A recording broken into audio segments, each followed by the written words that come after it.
Well,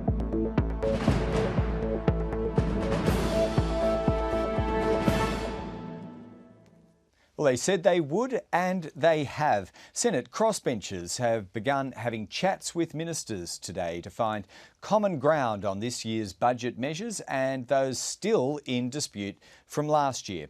Of the newer cuts, it's the so-called double dipping of paid parental leave that's generating most of the heat today.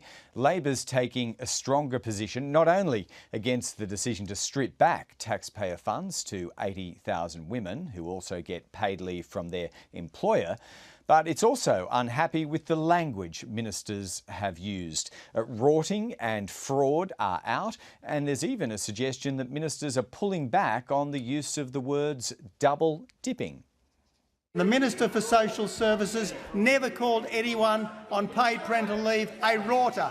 Never, ever, never. That's the important thing here. We're getting rid of what is an inequity. And frankly, in many cases, I think is a rort. You didn't call them rorters, but no, you did say in many cases, I think it's a rort. Well, that's very different. I don't think they should be insulted. They should be recognised and supported. As part of the costings for a paid parental leave policy, the term double dipping was there then in the lead up to the last election. I respect every mother, and I believe that people are entitled to use whatever benefits, claims, entitlements, if you like, that are available to them.